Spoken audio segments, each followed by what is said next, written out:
follow us there. So why younger people are getting cancer. This is with Trevor Hackman, MD.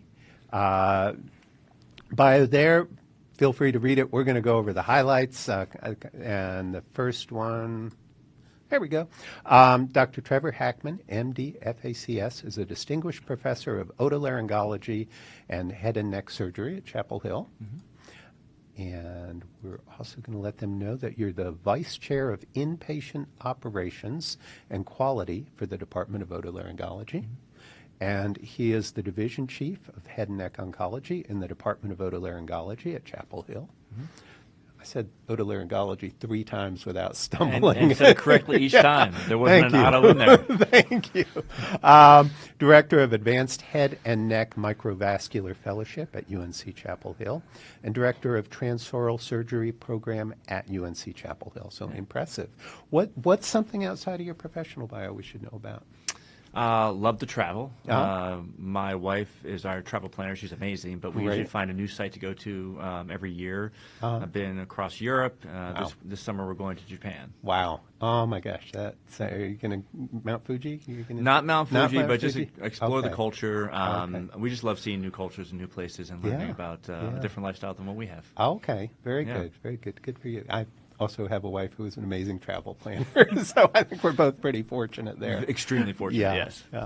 All right. The first poll everywhere question, cancer incidence is increasing in some of the young adult populations. True, false?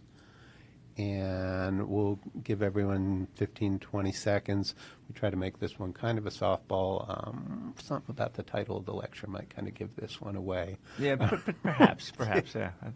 All right, and in fact, sadly, but yes, this is true, and that's what we're going to explore today.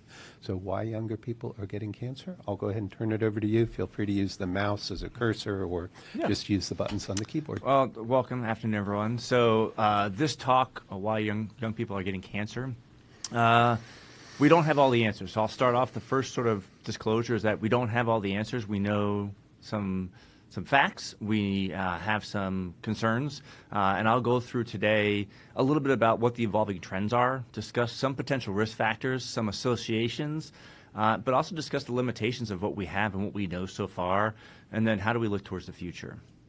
So again, this is a national concerning trend. People marching on Washington, trying to understand why are young people not only getting but dying of cancer in this day and age. And this is from an NPR clip just from last year. A few facts to think about just to kind of start the process. 10% of young people are dying in this country from cancer. If you look at a study from Switzerland, increased risk of breast cancer, close to 50% in young women.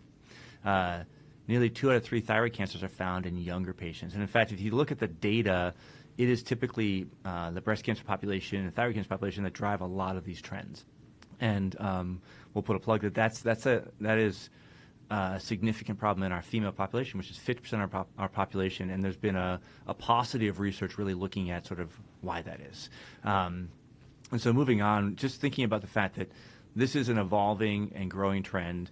A couple of years ago, this publication came out of BMJ Oncology because there was a recognition of the fact that this is happening, and not only happening here in the U.S., but around the globe. And sort of unpacking what has been happening for the last 20 or 30 years in the evolving trends of oncology. And here's what you see. If you look basically at this evolving trend, we're seeing an uptick, at least in total cancers, in breast cancer, thyroid cancer, just in a 4-year span. And again, we don't necessarily have all the causative factors, but we can see that this is truly a real increased incidence. This is not we're detecting things better. This is truly an uptick in the cancer population that we're seeing in young adults. When you unpack this, and some of these slides may not project as large as you would hope to see, the biggest takeaway from this is that the earlier onset is disproportionately affecting women. I'll say that again. It's disproportionately affecting women. And if there's one thing that's been true in the last multiple decades is that there has not been enough research on women in medicine. Women account for approximately 2/3 of the cancers diagnosed in people under 50. thyroid cancer and cervical cancer being two of them, but also breast cancer. And so if you look at the trends here, those are showing this increased uptick, and a lot of it in breast cancer and in thyroid cancer. Let's talk about breast cancer. Again, I'm a head and neck surgeon. Why am I talking about breast cancer? Because this is a perfect example of what we need to go from where we have knowledge right now. Triple negative breast cancer. Well, what is that? That's a cancer that doesn't have receptors for estrogen, progesterone, or HER2. It's typically associated with the BRCA gene, which many people have heard about. It is more associated with young women, particularly African American women. It's more aggressive, has higher recurrence rates. So we know this, and about 15% of breast cancer is triple negative breast cancer. More difficult to treat, more aggressive. The real question is, well, why? There have been theories about oral contraceptives, elevated BMI, but the truth of the matter is that we just don't have enough information to tell you why, but we can see that this trend is there, and it's a trend that we need to be looking into. In my world, tongue cancer, this is an old publication, but I put it up here because this was something that we recognized back in 2011, that we were seeing an uptick in oral tongue cancer in young women, ages 18 to 44. So we have known, or at least observed, this trend in increasing cancer in young women for at least the last 10 to 15 years. We've observed this trend, but we still don't understand fully what is going on that is affecting this. We have some theories, there are some correlations, but we need more evidence. And again, this was a study that we published, I believe, in 2011, and it came out of data from 30 to 50 years ago. So we know that there's something happening, but we need to understand this better.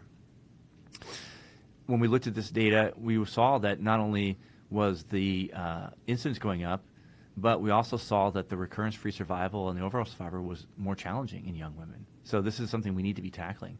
This is not only cancer, but it's cancer in our younger workforce, people who have a life expectancy that should be 50-plus years. And so it's even more of a dramatic impact societally on us if we can't figure these things out. When we looked at this, we found that younger people were more likely not to smoke and drink, present at a lower stage, but they had more aggressive features, nerve invasion, lymphatic invasion, and need adjuvant therapy. And they were more likely to recur in 3 years. So we need to think about sort of what is happening. It seems like it's a different biology of the same disease. Chicago made this abstract in one of their publications recently, and some of the trends that we'll talk about are the trends they list. Chronic inflammation. Is this having to do with somehow with gestational age and birth, and are there reproductive or hormonal factors? What about the microbiome? And then what about healthcare disparities? All of these things that might be linked to potential correlation with increased cancer in younger populations. So the potential etiology: diet, lifestyle, environmental, the microbiome, viral, socioeconomic status, including access and education, as well as early detection and genetic factors. We'll try to unpack most of these as we go through the talk today. So dietary considerations. You cannot have a conversation about health in America or cancer without having some consideration about the potential dietary considerations given the global shift of the American diet over the last 50 years. We do know that processed red meats, for example, have higher nitrites and nitrates. We do know that alcohol is a carcinogen. We do see a higher rate of ultra-processed foods, sugar and fat, and there's been some correlation with elevated sugar diets in certain cancers. We do know that grilled food, fried food, has more of these potential hydrocarbons and pro-oncogenic factors. And then BPA, which is seen in a lot of canned foods that has been tried to be eliminated from the canned food industry, is still a causative factor potentially. Preservatives, food dyes, these are the potential chemicals, preservatives, and potential oncologic agents. And in addition, it's about the proportionality of food consumption. If you look societally, not only at the foods that we have, but the relationship that society we have with food, less prepared meals at home, more are eaten or made, and less are made from real ingredients. You look at a higher volume and emphasis on efficiency and availability. There's also a huge socioeconomic factor, whereas there's an impact on food access especially fresh food access. And then there's limited work on food education and how that manifests with health causes of diabetes, hypertension, heart disease, as well as cancer.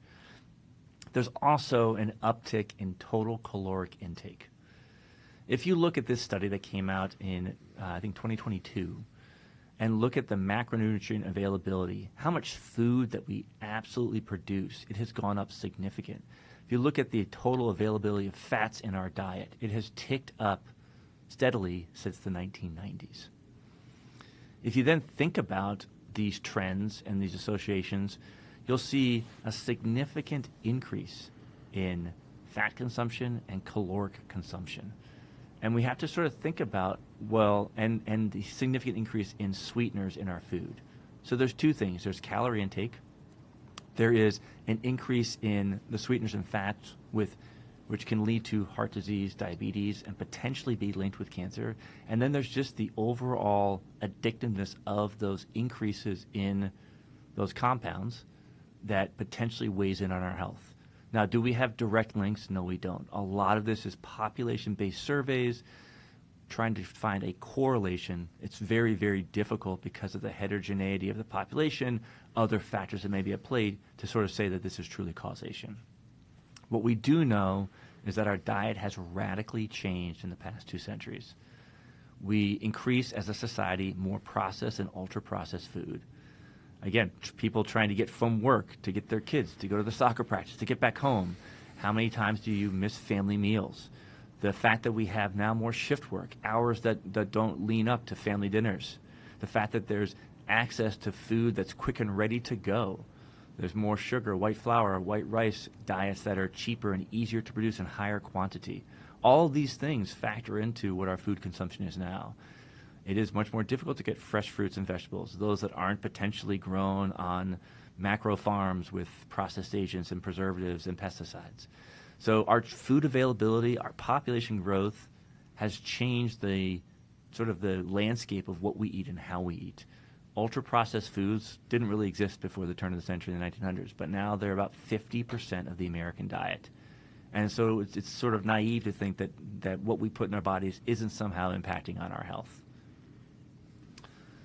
Other factors, as it's become a more urbanized population over the last 70 to 50 years, population densities have increased, it has changed how we commute, reduced physical activity, more driving to work, less time, higher stress, using food as a crutch, but also just getting food in as more of a survival thing rather than enjoyment. Sort of the adage, do you live to eat or do you eat to live?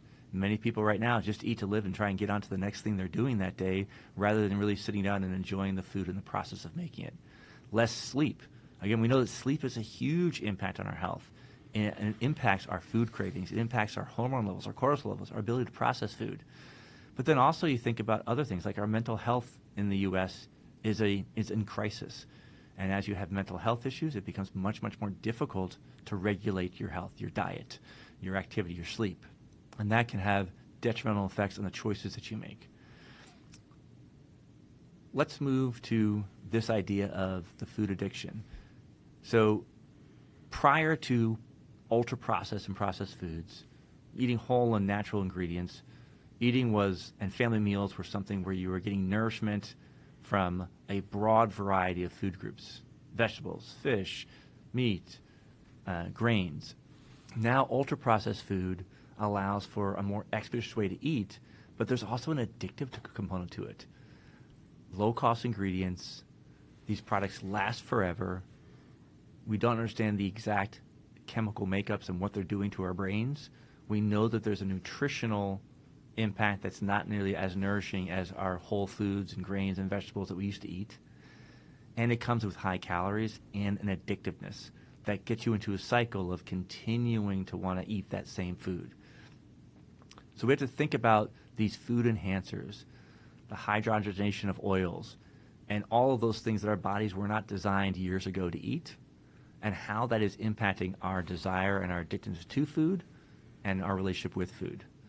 If you look at, for example, ultra-processed food, it can skip through the gut much more quickly and get into the bloodstream of the body, whereas the typical unprocessed raw fruits and vegetables and grains require a lot more digestion to process. And so if you think about that, there is this immediate uptick of ultra-processed foods into our system and an immediate signal to the brain and dopamine releases. And the question is that absorption, which is so fast, and the kinetics of that so fast that that's impacting not only how we perceive the food is going in, but also how it's affecting our brain and our system, as opposed to our natural mechanism of slow digestion and absorption of chemicals, which affects blood sugar levels less drastically. And so that just simple processing of the food and how it impacts our bodies may also be impacting on our caloric consumption and on our functionality. So what's the approach? Again, if we had the answer to this, we would have societally solved this a long time ago. There have been numerous books, such as the Cancer Prevention Diet, and numerous publications and people on social media advertising the healthiest diet. There's even controversy over what is the healthiest diet.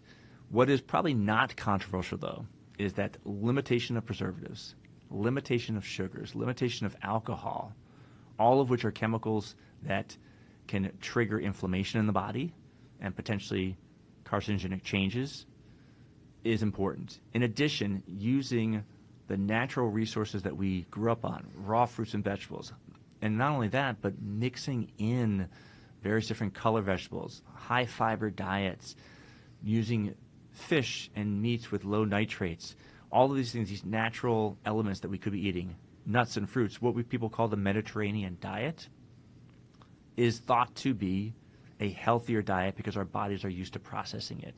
And most programs in the country, including ours, would promote such a diet from a standpoint of mitigating cancer risk. None of these diets have been proven to prevent cancer. Eating sugar has not been proven that it's going to make you have cancer. But the logic would tell us that the correlations are high enough that eating healthy is the first way we can get by with improved overall health in our country, as well as mitigating young people and putting them at risk. So again, we talked about this. Fruits and vegetables, dark green, red, orange, that's the benefit. Using whole grains and natural whole grains, beans and lentils, choosing lean protein in low amounts. Using these simple diet recommendations is easy for me to say. The challenge really becomes societally, how do you make this an intentional part of your day? What I try to tell my patients is, you're investing in your livelihood and your life. If you can get access to this and you can eat a healthy diet, then that may mitigate 20, 30 to 40 to 50 years of health expenditures seeing physicians for problems that were preventable. The challenge is not everyone has access to this. And societally, that's something we need to address. Can we provide healthy access for food for all of those in the country? Because if we can, we might be able to mitigate a lot of these potential risk factors in our health. So, first question, ultra-processed foods are absorbed in the gut more quickly than unprocessed foods.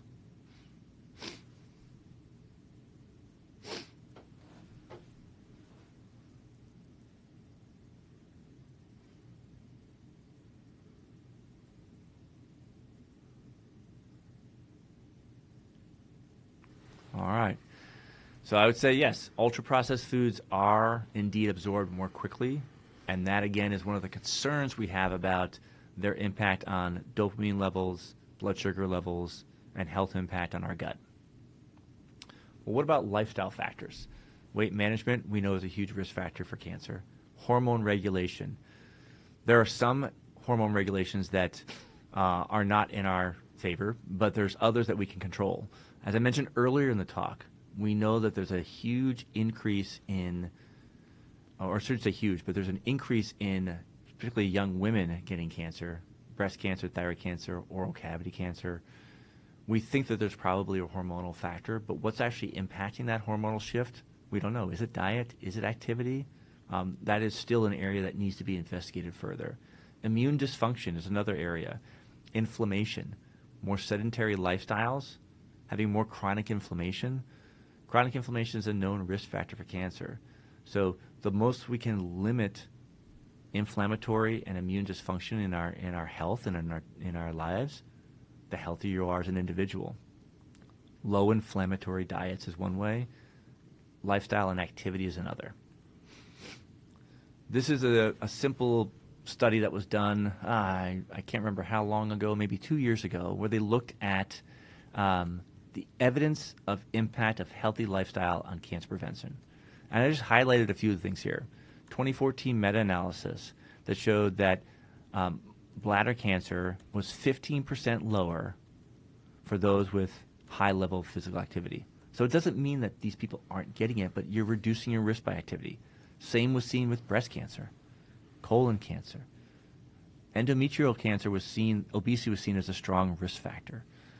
Esophageal cancer found that physical activity lowered the risk of adenocarcinoma of the esophagus. The commonality of this, we don't have causation, but the commonality that's proposed is that having an active lifestyle reduces inflammation, but also allows for the body to process the foods, materials in your body at a more stable rate. Being active is important. Moderate activity. We're not talking about you need to go and run a triathlon. The idea is to be active enough and have moderate intensity of your aerobic activity per week, doing some vigorous intensive exercise periodically. Aim for about 75 minutes of activity, running, swimming per week.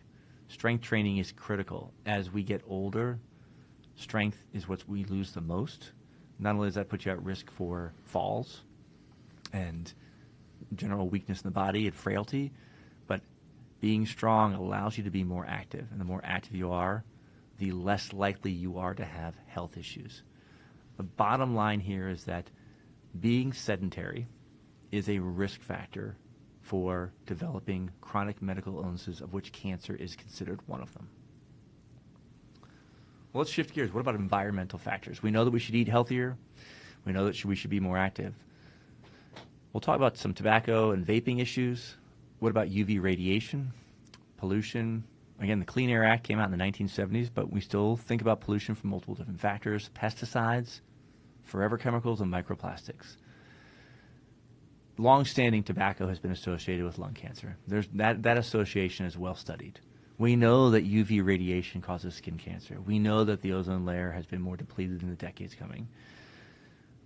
So we know those things are out there.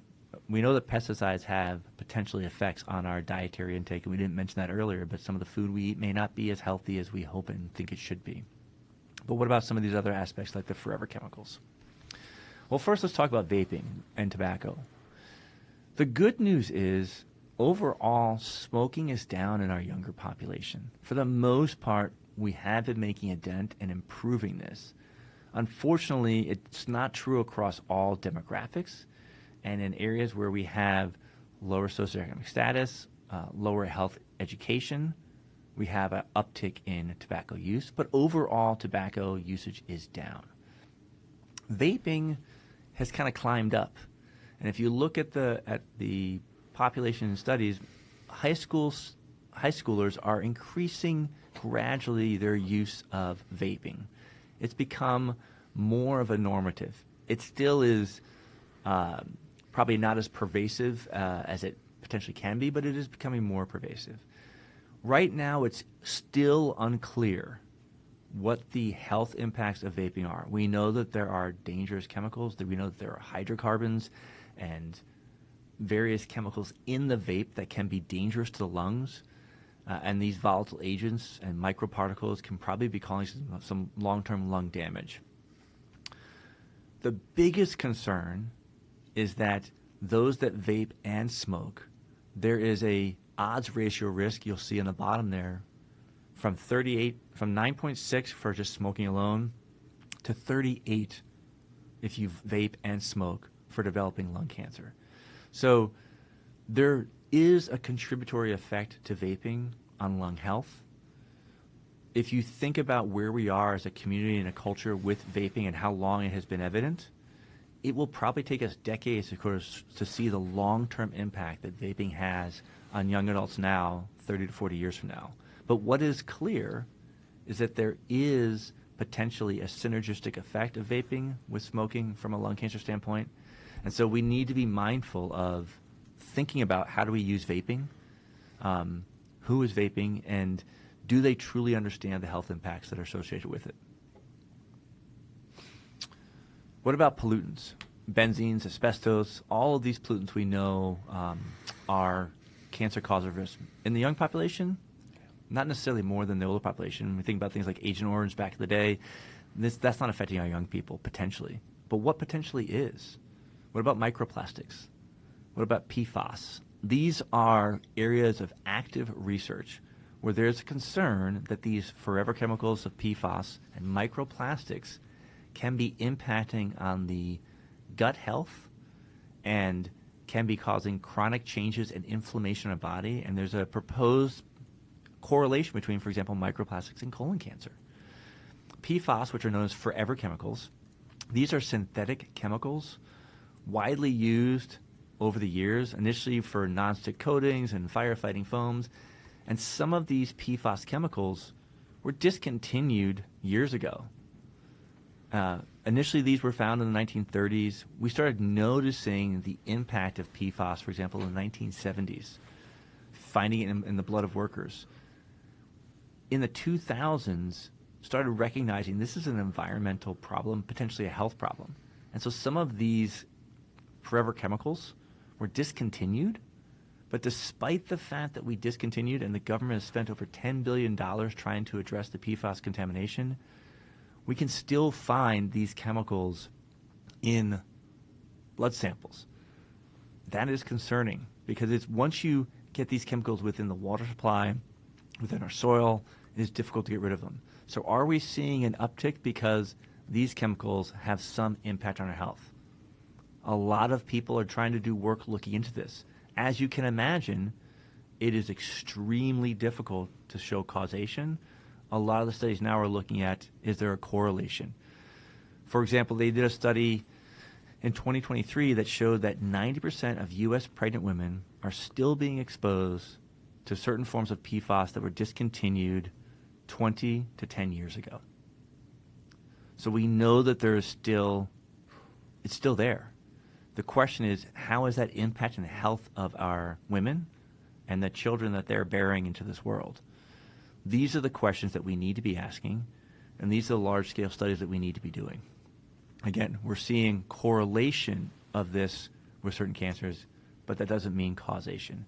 And that's because we are only beginning to understand the carcinogenic potential mechanisms and also understanding why is it affecting some patients and not others. Bottom line, more research is needed, but you need to be aware about these chemicals and these potential things out there that could be part of the cancer spectrum, if you will. So here you go. What is true about PFAS? That it's known as a forever chemical, correlation between PFAS and certain cancers, that stopping production of PFAS will eradicate these chemicals. A and B, or all of the above? All right. And while they're thinking about that, I just wanted to mention we have over 150 people here today. So wow. That's really impressive. That's one of our, this is one of our best attended lectures in a while. No pressure. So Okay. Nah, there are just a couple folks out there. No pressure. And as I say, I'm probably providing less answers than the audience wants. Because I know the title of the talk is, well, he's going to tell us the answers. I've figured out, I've cracked Pandora's box and I know what's going on. Yeah. I'm probably giving you guys more questions than answers. Yeah, yeah. Although one thing I was thinking about, the consistency. It seems like every day you see some article come up about, 6 ways to reduce your risk of cancer, or 5 ways, or 7 ways. But we're getting really consistent with the information that we're hearing. It's not generally some surprise out of nowhere. It's diet, it's sleep, it's the things that you're discussing today. It's all those things. So yeah. It does seem like we're kind of settling down on a very consistent set of messages. I think we are, and I think people now are paying attention, and the younger population taking more ownership of their healthcare and asking more questions. I think we're evolving too as a medical community where it's probably less paternalistic between the doctor and the patient, and the patients now feel more enabled to ask questions, whether that's social media and feeling more informed. I think that's a good thing. Yeah, absolutely. Yeah. Well, how did they do? Overall, fairly well. So yeah, it's true. A and B is the answer. So D is the correct selection, because these chemicals, even though we stop production, it doesn't eradicate them from the system, because they are forever chemicals, and that's something to keep in mind. So the mental health crisis, here's just another aspect of this. And this is complicated because it's intertwined. We have a mental health crisis in the country, and let's say internationally. How much of that is societal, food, and exercise? How much of that impacts on that? How much of that is related to where we are as a society? But more importantly, or maybe as importantly, how does this impact your health in general? When patients have mental health related issues, we know that there's going to be an increased risk of what we call at-risk behaviors. You're more likely to drink. You're more likely to smoke. You're more likely to get inadequate sleep. You're more likely not to be physically active. You're more likely to be overweight and unhealthy. So there's sort of this interchange between diet and lifestyle can probably impact mental health, but then mental health can impact diet and lifestyle, which then can impact on your overall physical health and potential cancer risks. And so addressing the mental health crisis in our country is also critical, because that potentially is going to impact on the cancer crisis. We see that in younger patients, there's a higher risk of depression, anxiety, and other mental health issues. Again, and then this can be attributed to disruptions in their development, increased physical symptom burden, higher likelihood of aggressive disease. Mental health challenges can also extend to the families and the caregivers. So if we think about the mental health crisis in our country, it is not just helping people with their mental health. It is understanding that that mental health crisis has an impact on physiologic health and societal health. And so it should be something that we talk more openly about now. We are now more open about therapy and counseling and recognizing depression, and that we've become aware. But now the question is, can we move from awareness to actually addressing this in a much more formal way, as this would have a major impact on our health and our physical health.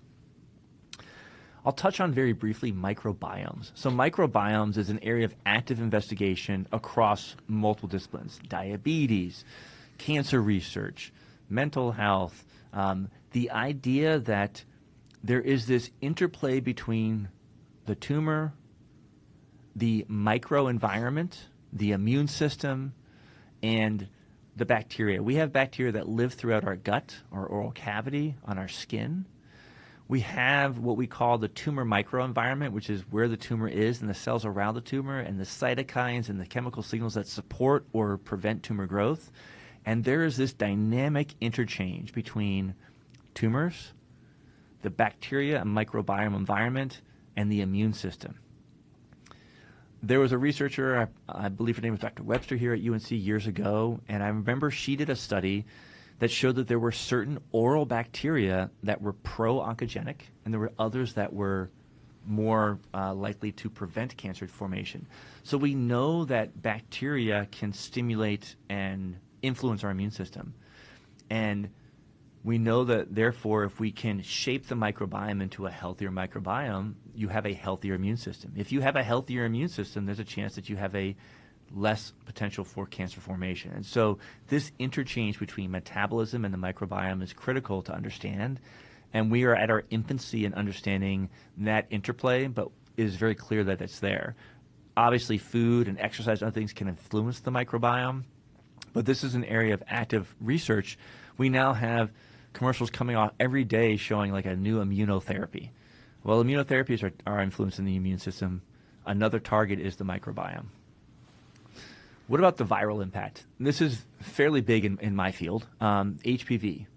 There's been a lot of evolution and understanding of HPV in the last couple decades. The human papillomavirus causes several types of cancer: cervical, oral, penile, vaginal, anal. These cancers, of them, the most sort of the highest volume that we see are oropharyngeal and cervical. We also know that it affects that the HPV virus affects a tremendous population in the country. If you think about it, and I think I'll talk about this in a future slide, it is the most common sexually transmitted disease that we have is human papillomavirus. It's just that the vast majority of people who get HPV when they're in their teens and 20s clear it. A small percentage, based on college studies that were done years ago, retain that HPV. And then a smaller percentage of that HPV then ends up translating into a potential cancer down the road. So we know that there's an infectious aspect with the virus, but we also have to have some sort of genetic host susceptibility, because if everybody in the country got HPV and then got cancer, our doors would never close. So it's not that it's directly carcinogenic for everybody. It has to be that there's got to be an interplay between that virus and that host. And what is that interplay? But what we do know, without a doubt, is that if you vaccinate against the virus and you do it in young people, then you can make a tremendous impact on the incidence of cancers that form. So again, if you look at this, 80% of the U.S. population have HPV, but 90% are cleared after 2 years. So the majority get this virus, majority clear it. We do know that cervical cancer for decades was associated as the young cancer in women, and that young cancer in women was detected and found to be HPV related. Now, in fact, Pap smears are typically replaced with doing HPV testing as a surrogate for are people at risk for cervical cancer. Cervical cancer has been slightly declining with the awareness. What has been increasing, however, is oropharyngeal cancer. How does HPV cause cancer? Well, it's a little bit different than like tobacco and alcohol. If you think about tobacco and alcohol, they are mutagens. They cause mutational breaks in the DNA damage.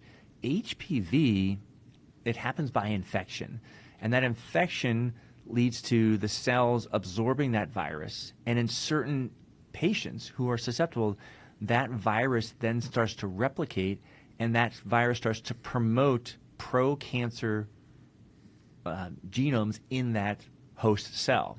So rather than mutating the cell, it is more modifying or transforming the cell through a viral infection. What we have seen with HPV is that it is lowering the age of our classic head and neck cancer patients who used to come in, who were smokers and drinkers and getting their cancers in their 60s and 70s. Now we're seeing younger people in their 30s, 40s, and 50s with oropharynx cancer, non-smokers, and due to this virus. That being said, it appears that there still is a latency, that they're getting their infection likely in their teens and 20s, and it's taking time for the cancer to form. If you think about what are the risk factors for cervical cancer back in the day, HIV infection, smoking, younger age, greater number of sexual partners, oral contraceptive use more than 5 years, having 4 or more partners, those risk factors are still there.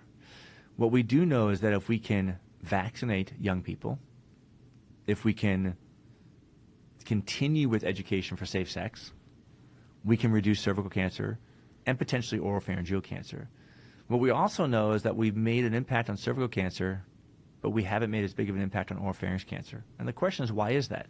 Why are we seeing an uptick in oropharynx cancer, but less awareness of cervical cancer? Well, some of this has to do with like who are we marketing this vaccine towards. Gardasil, which is the vaccine that's out now, covers 9 strains. It is useful for both young boys and girls, ages 11 to 12. And the lack of recognition that oropharynx cancer can affect both men and women means that if you only are vaccinating young women, you're missing half the population that can control the disease.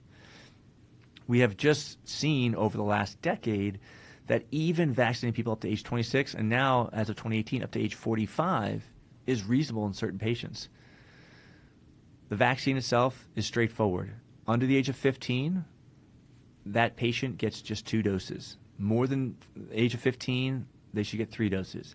It covers not every strain of the HPV virus, but it covers 9 of the strains that are most commonly causing cancer within our population, 16 and 18 being the common ones for cervical and oropharyngeal cancer. So vaccinations is yet another way for cancer prevention. And the HPV virus, as it is associated with a younger male and female population of cancer, is a definitive etiology for the rise of both cervical cancer, but now more recently oropharynx cancer. What are the barriers to the vaccine? Well, the barriers to the vaccine is understanding and awareness. Only 59% in 2006 of 13 to 17-year-olds were fully vaccinated as of 2020. And that was with the vaccine being FDA approved 14 years prior. So what is the main reason? Main reason are safety concerns associated with the vaccine if you look from 2015 to 2018. So there is a concern societally of safety of vaccines in general, but we're seeing a rise in oropharynx cancer that is not slowing down.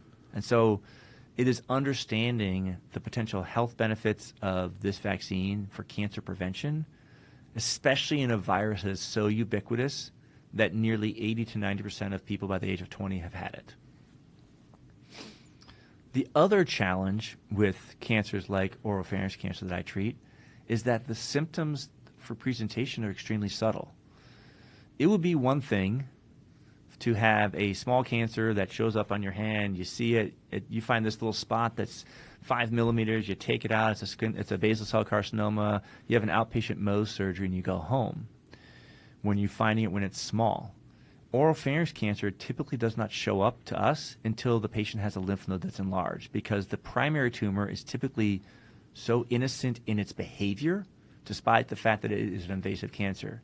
And while the majority of our HPV positive patients actually do well with treatment and survival rates are high, they still have to go through life-altering treatment.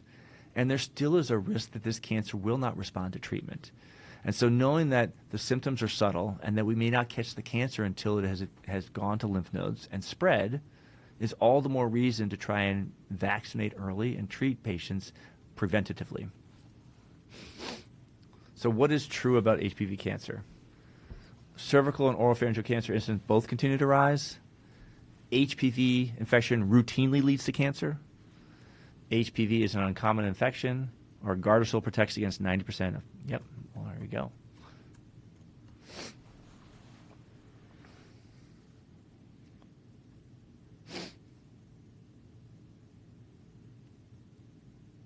All right.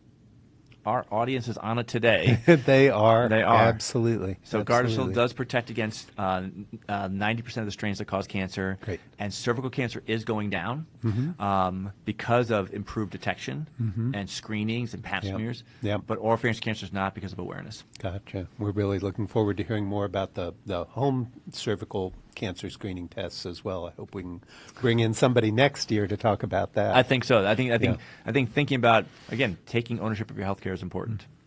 So yeah, we have our second. They're already on it. I didn't have to introduce them. All right. And you go ahead and read the question. Yes. So what's true about the vaccine? Does it guard against nine strains of the virus? Only protects against cervical cancer? Only indicated for young women? Or only requires 2 doses? And population, the audience out there has got it. Remember, 3 doses if you're more than 15, 2 doses if you're under 15. And yes, it's indicated up to the age of 45 now in select patients. All right. And I just want to let them know, give me about 20 seconds, and I'll open up the slides so that everyone can start sharing their questions, and we'll get to as many of those in 7 to 8 minutes as we can. Thank you. Yeah, we'll be wrapping up here in a few minutes. Okay. So solutions. So again, the title is Talk. Why are younger patients getting cancer? We don't have all the answers right now. What we would say is that we know that there's a dietary impact for sure. There's an activity impact for sure. There's a mental health impact for sure. They are all intertwined. Those things are probably impacting our microbiome. They are likely impacting our immune system. And then we have other etiologies such as the HPV virus, as well as pollutants and chemicals that are all potential contributors. Cancer formation and healthcare problems in general are not a simple problem. There's usually a multifactorial aspect of the environment, the diet, the activity, the virus, all those things playing together that creates the perfect storm for this cancer. The idea is that if we can impact on reducing and mitigating our risk factors with a healthy diet, a healthy lifestyle, vaccine prevention, those things put us at a lower risk. So education is important. We have to improve access to healthcare, but also access to appropriate education on food and food itself. We need to be better about screening and awareness, making people aware. We did a study just recently looking at understanding the awareness of patients across social media. And what we found was that social media, people were starting to talk about HPV and oropharynx cancer, but what was interesting is that HPV was still so highly associated with cervical cancer, and less people were aware of the impact of HPV on oropharyngeal cancer. And so I think we need to do a better job of leveraging platforms of social media as healthcare professionals, making people aware of the impact of HPV on the cancers that we treat and the ways to prevent it. I think from this study we showed that only 7.5% were worried about vaccine safety, but very few of the studies that we looked at actually mentioned oropharynx cancer as a potential downstream effect of HPV. And so I think we need to be smarter about understanding how we're educating our population. Proactive in patient, what can patients be doing? Self-exams, breast exams, testicular exams, educating our youth, understanding our lifestyle, and advocating for yourself. We in the medical community, as physicians, do not have all the answers. We do not know everything.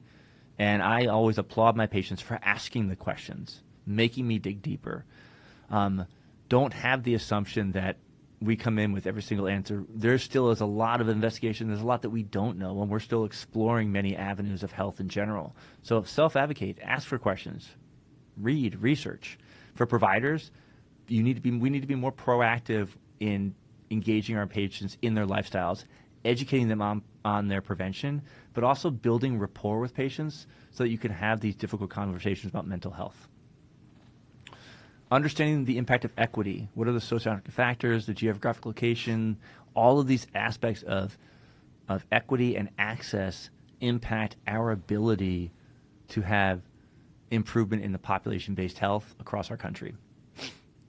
This is a brief little plug for our Cancer Awareness Week.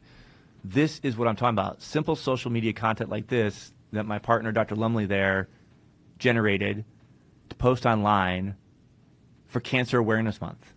Just for patients to see, here's some facts we should be thinking about when it comes to head and neck and oropharynx cancer. Simple videos like that go a long way towards reaching our population and helping them understand some of the basics.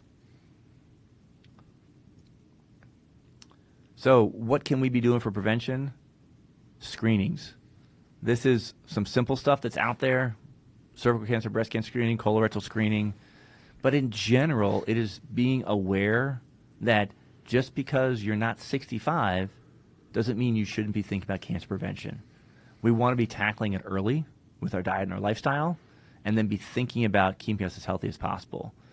As providers, we need to do a better job, such as this Prevent Cancer Foundation, at like giving some facts, making people aware, understanding that people are not going to screenings because either they're afraid of them, they're not aware that they need them, or they're not too sure what screening to get. That's an education problem, and that's a provider to patient education problem.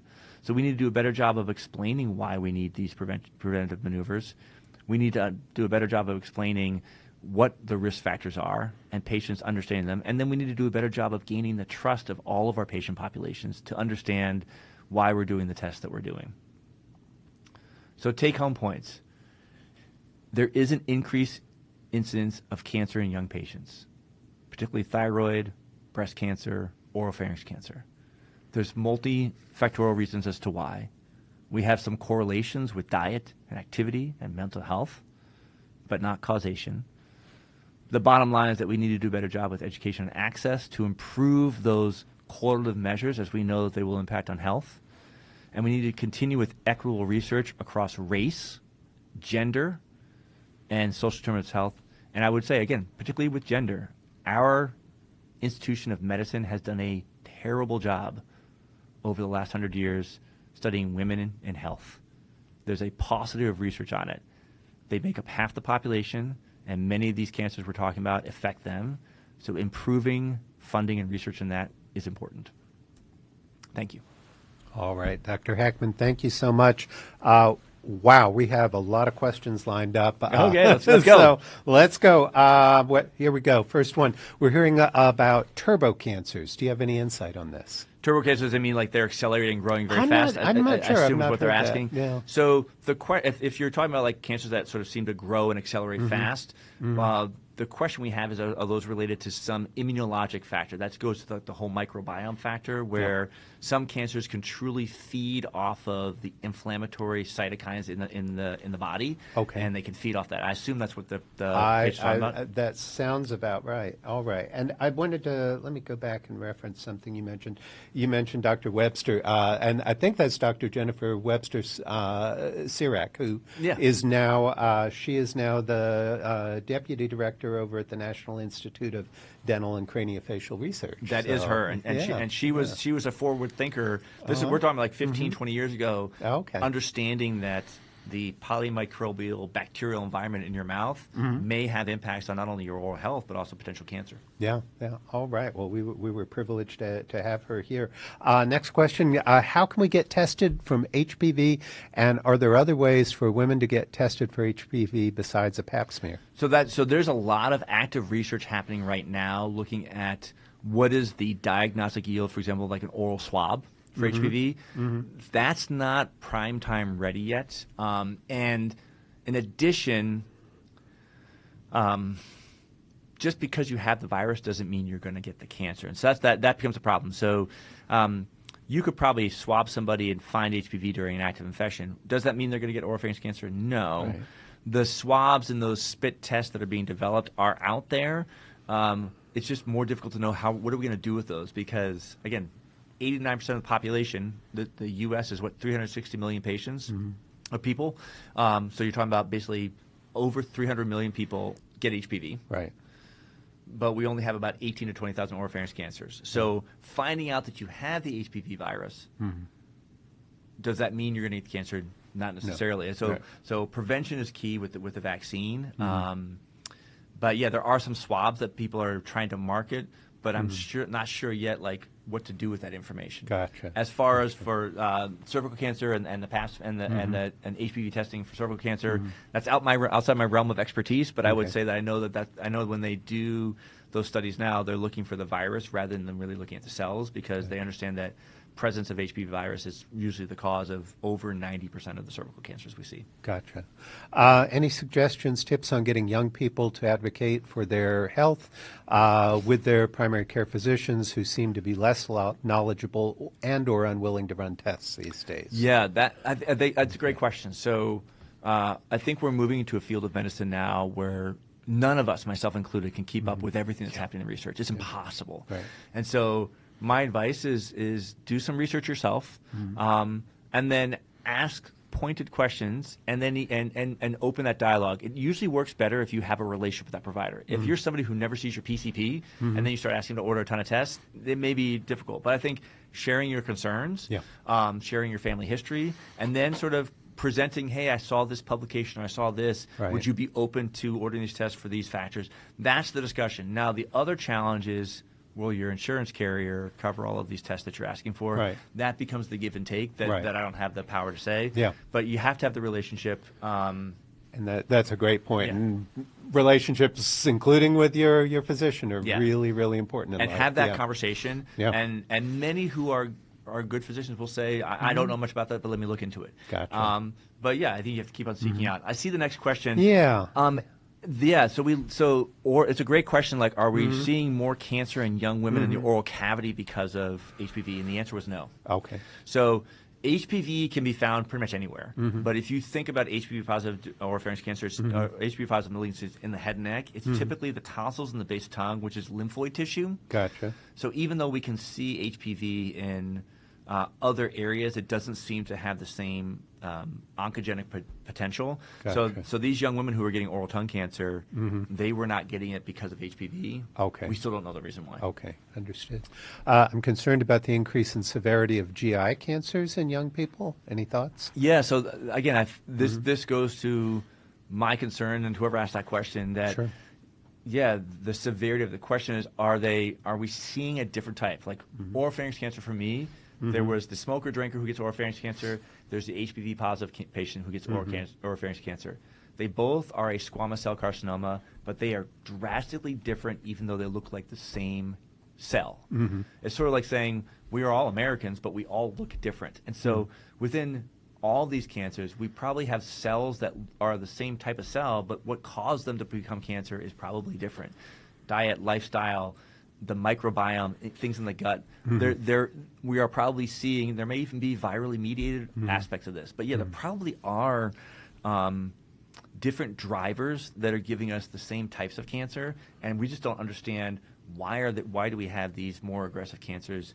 What is the underlying driver? We hope to find it. We found oropharynx and HPV, but it took us a while. Yep. I think the same thing will be true for GI cancers. Gotcha. Okay, here's a tough one. How can we as citizens and healthcare providers ensure that research in this area continues in light of NIH funding cuts? Yes. Yeah. Yeah, that is a huge problem. And realize a lot of the research we have now is population-based health, epidemiologic-based health, right? And that is, again, drawing correlations. That's not causation. Yeah. If we really want to get to the next level, which is identifying factors and testing them in randomized trials, we need funding. And the challenge you bring up is a great challenge, which is where are we gonna focus our money? Are we gonna focus our money on which healthcare problems? And we have so many. Yeah.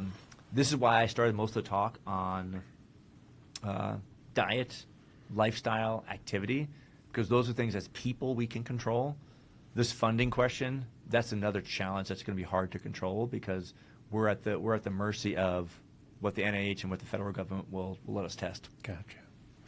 All right. I hate to leave the questions because there are more, but we are over time and we do need to wrap up. Yep. So I want to say thank you to the people in North Carolina for their dollars that go into funding the UNC Lineberger Comprehensive Cancer Center and the UNC Lineberger Cancer Network, as well as at UCRF, the University Cancer Research Fund. I want to thank Vanny Obore, John Powell, Oliver Marth, Andrew Dodson, Patrick Muscarella, Kimberly Riddick. They all put a lot of work into each and every one of these lectures behind the scenes, so thank you to them.